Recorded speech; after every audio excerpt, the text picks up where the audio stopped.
Hello, and welcome to a list. Very simply, it's a list of books. A list of books that are literary fiction, contemporary, classic-y, whatever the fuck, what all the cool kids are reading nowadays. This is going for the exact type of people that I was last year, which is, I want to read some literary fiction. I don't want to read long-ass books. All the books in this list should be, not promising it because I'm quite known to be an idiot, they should all be at around 200 pages at the most, maybe pushing it to 250. So we're talking read it in a weekend vibes. This comes as a suggestion from Esme, who is a member of our Discord, which if you want to join, links are in the description. You can give out recommendations for further lists or just be involved, whatever you like. And she asked in a comment section for a list of shorter literary fiction to fly through. And so I've returned with my accumulated list. And if you do enjoy this concept, please do like, please do subscribe. Let me know what lists you'd like to see in the future, anything that I feel like I've read enough now to at least fill a little bit of time talking about books. We're just going to get straight into it with what I think is the flat line that this is what everyone's looking for when they go to read short contemporary fiction, which is to be the hot literary vibes. That's the dream. You know, these are the books that when people see you read them, you're mysterious. You know, these are the books that you're in a cafe, you got a drink, you're reading these books, the man of your dreams walks over, and it turns out in 6 to 12 months he'll be a gaslighting piece of shit. And then you'll go back to reading these books because you'll relate to the feelings you had having your heart crushed by that piece of shit. So, anyone who's been on the channel before knows my love of Convenience Store Woman by Sayaka Murata. It is fantastic. It is translated by Ginny Tapley Takamori, and it comes in at, 160 pages. It is a delightfully brisk book following our main character, who is like 36. She has worked inside of the same convenience store her entire life. That's what she loves to do. And so it's her description of the family she's with, the friends she has, how they judge her for the fact that she doesn't have a partner, she doesn't have a job, the kind of confirmation that the conformity that you're meant to do, that she does not fit within. And I thought the book did a fantastic job of delivering an extremely needed message for me at the time. I've said this before, but this is a book that I think people need to read at a certain time in their life to kind of be like, I can do what I want. If that happens to be stuff that makes me conform, I'll do it. If it doesn't, it doesn't. I'm just going to be me. So if you need them kind of vibes, hit up Convenience Store Woman. Next up, The Lost Daughter by Elena Ferrante. This is the only Ferrante I've read at the moment, which is also coming in at only 140 pages. We love to see it. I think this is translated from Italian, if I remember. Yes, by Anne Goldstein. And so this is about a middle-aged divorced woman who their children have left home, and as a result she is by herself for the first time, and she's a divorcee.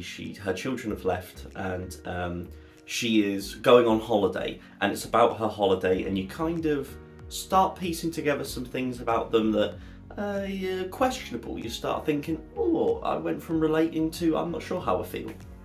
I really enjoyed this. I need to read more. I need to continue with Ferrante, but also a fantastic cover with Olivia Colman on the front. And anyone who knows what my last name is, you know, the winners. And then finally for this section, A Girl's Story by Annie Ernaux, translated by Alison L. Strayer. Annie Ernaux won the Nobel Prize for Literature last year, and so this is the only one I've read by her so far.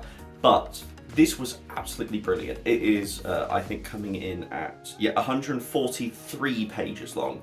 And this is all about the idea of her now around 70, I think, reflecting back on her first relationship.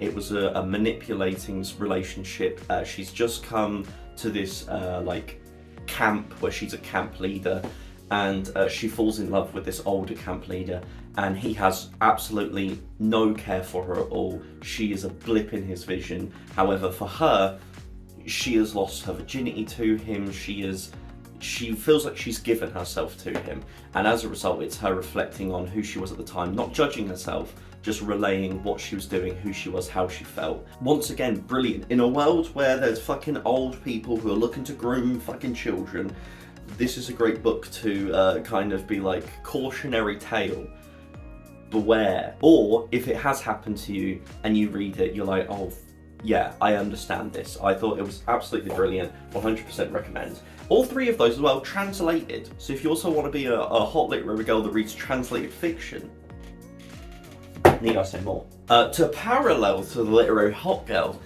there is of course the edgy teen angst male don't come to school tomorrow vibes. And there are some good books in that category. The first one, The Catcher in the Rye by J.D. Salinger, is a fucking good book, alright? Stop lying to yourself, stop saying it isn't good because you haven't read it. It's actually a great book, coming in at also like 192 pages long. Oh, there's a message in it. This is a message for a curry that I was written up by someone. I forgot that was there. I'm going to keep that for later. Okay, Catcher in the Rye. I did this at uni. We are following the main character. I forgot the twat's name. And twat is the optimum word. He's an awful person. Nevertheless, we follow him in his life where he's ran away from school. He's just like he's a fucking boy. He's just a child who thinks he's an adult, and he gets caught up in this loss of innocence arc. And he is the worst. He does awful things. He thinks awful things. He's a nagging son of a bitch bastard who you're so annoyed by him throughout. But the book does enough in terms of laying the foundations and kind of hinting at trauma and abuse that's happened beforehand, that when it all comes together is a wonderful image of the secular nature of abuse. That there are these hidden stories that don't justify but explain how a person ends up as a fucking piece of shit. And the book does a great job of not making him a victim for that, but also, like, you still hate him, he's still annoying as shit, but you do also feel that moment of, shit. So, Catcher in the Rye, if you want to be conflicted and also hate the protagonist, that's the book. Metamorphosis, Franz Kafka. Need I say more? Man wakes up, he's now a beetle. He's now a big fucking beetle. The first line is, when Gregor Samsa woke up one morning from troubled dreams, he found that he had been transformed in his bed into a kind of giant bug.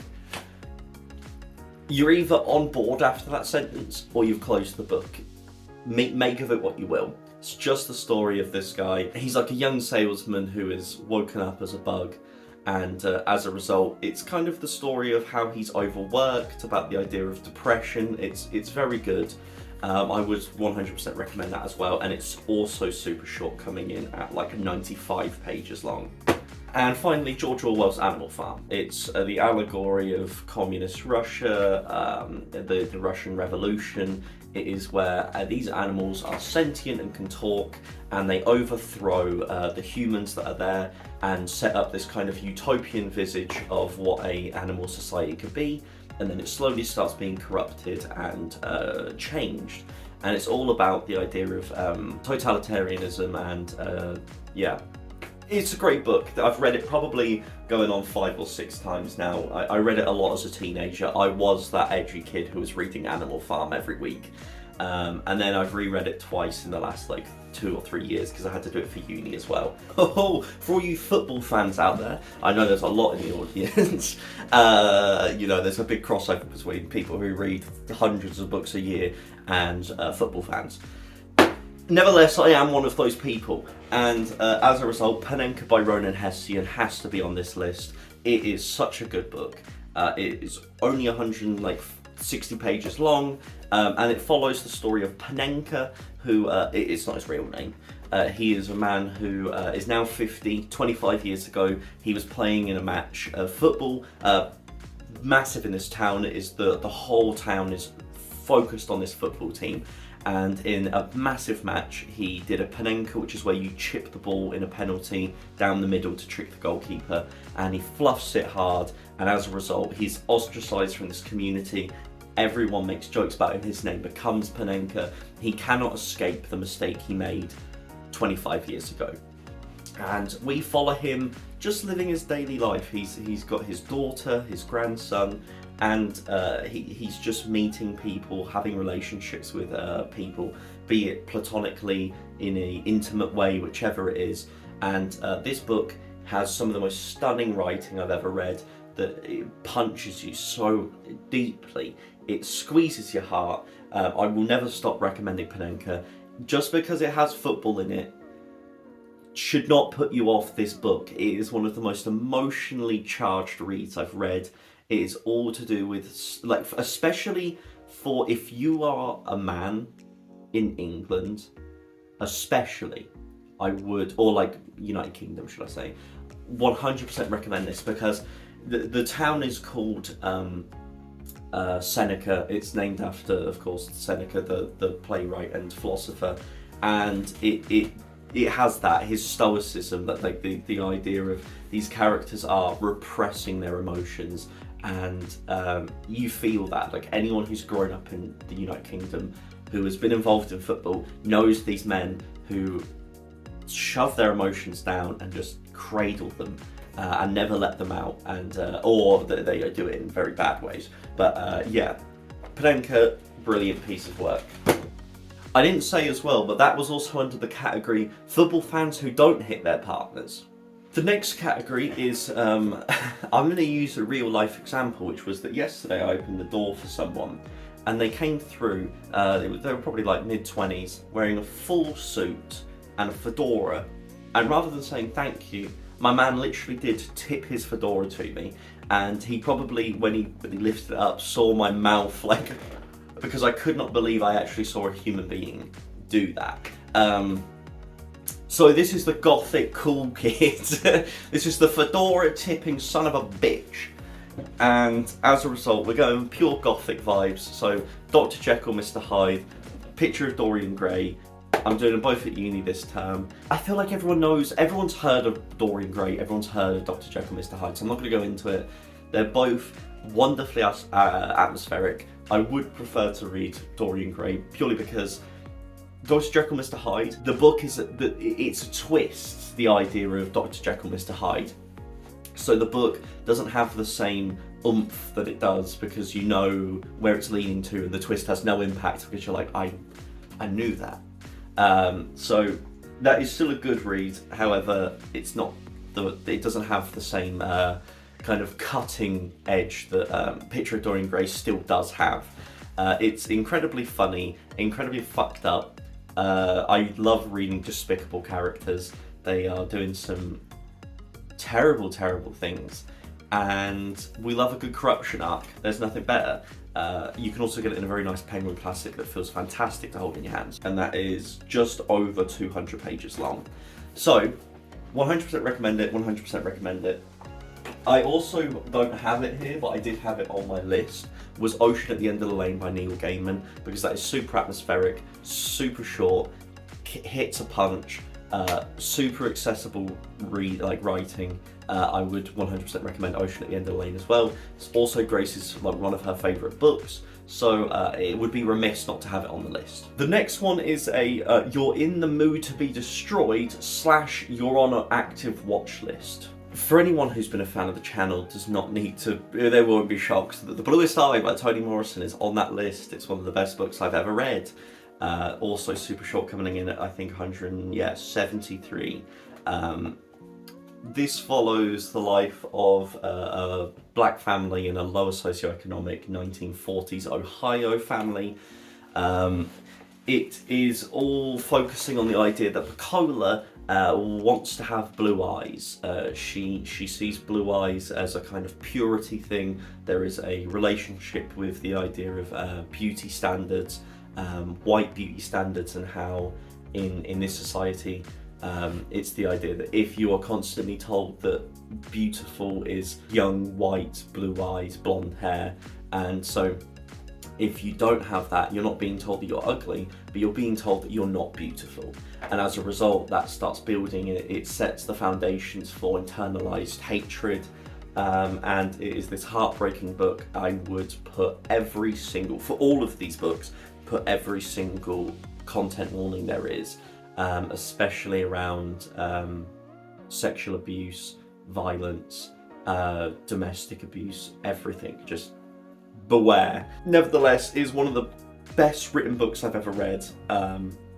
The imagery, the symbolism, all it's just incredible. I cannot say enough about why you should read The Bluest Eye and why Bluest Eye is one of the best books I've ever read. Minor Detail by Adania Shibley was one of the first books I read on this channel. I was lovingly given it by Kieran. It's a book split into two halves. One half is set in 1949 during the displacement of the Palestinian people for the War of Independence. It is this super dark story, very rigidly told, no emotion, super dry prose around the violence done by Israeli soldiers to a Palestinian. And then the second half of the book goes into a lot more personable, the story of the modern day character travelling through that area and seeing how it is now.